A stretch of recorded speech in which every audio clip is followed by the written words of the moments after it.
Transformer l'océan en une source d'énergie illimitée, c'est possible. Tout ce dont vous avez besoin, c'est de ça. Et d'eau très chaude et très froide.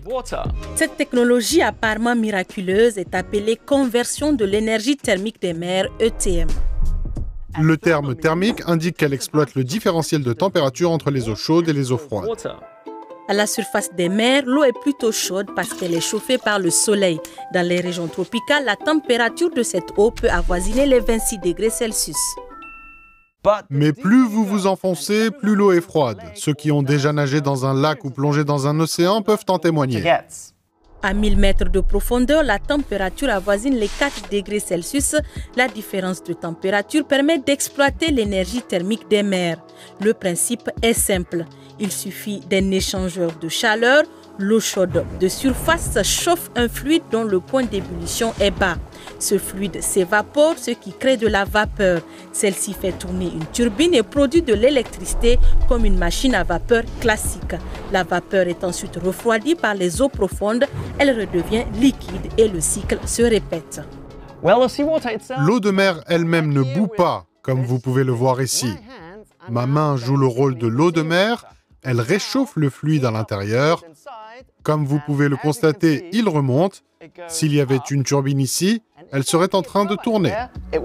Ce processus peut fonctionner 7 jours sur 7, comme d'autres sources d'énergie renouvelables, éoliennes ou solaires. Et quand la différence de température est plus importante, avec une eau de surface plus chaude comme ici, le procédé peut fonctionner plus rapidement et créer plus d'énergie.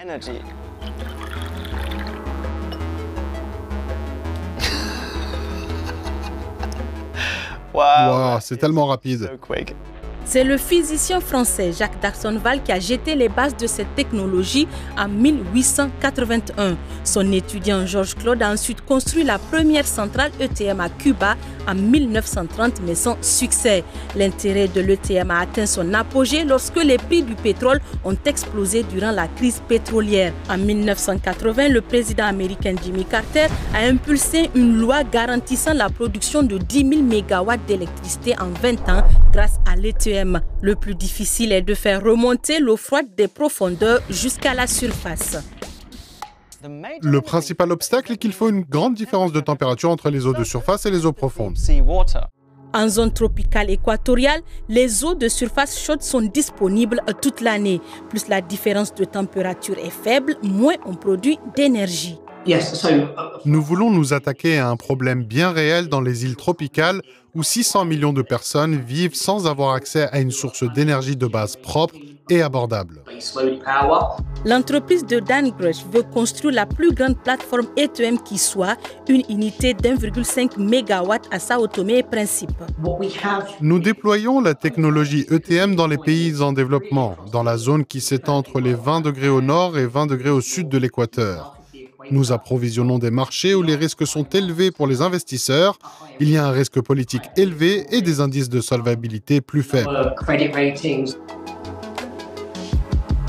Et nombre de ces îles proches de l'équateur sont dépendantes du diesel pour s'alimenter en énergie.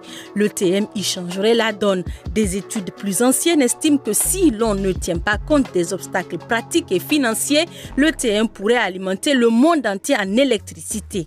Aujourd'hui, le coût d'une centrale ETM de 100 MW varie entre 780 millions et 1,5 milliard de dollars. Mais l'une des plus grandes incertitudes est le tuyau pour l'eau froide. De nos jours, les tuyaux en plastique rigide de 3 mètres de diamètre sont courants. Mais une centrale de 100 MW nécessiterait des tuyaux d'un diamètre 4 fois supérieur. Or, les tuyaux de cette taille n'ont pas encore été développés. Leur développement est si délicat qu'un système ETM flottant installé au large des côtes de Tamil Nadu en Inde n'a pas abouti en raison d'une défaillance de la conduite d'eau froide. Et même si on parvenait à faire fonctionner ce système, il serait vulnérable aux tempêtes. Ces incertitudes découragent même les géants du secteur. Lockheed Martin devait développer la plus grande centrale ETM à ce jour en Chine, mais elle a abandonné le projet en raison des coûts. L'autre grand mystère est l'impact réel sur l'environnement. Le processus déplace des quantités folles d'eau de mer.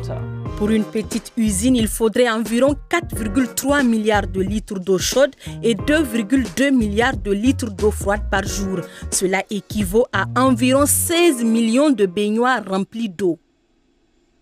L'ETM soulève de nombreuses questions. Les aspects financiers, les effets secondaires sur l'environnement, la conduite d'eau froide. Les centrales actuelles sont bien trop petites pour que l'on puisse évaluer tout cela. Et ces 10 dernières années, pas grand-chose n'a été fait. Il faudra certainement investir des sommes conséquentes pour exploiter l'immense potentiel de l'énergie thermique des mers.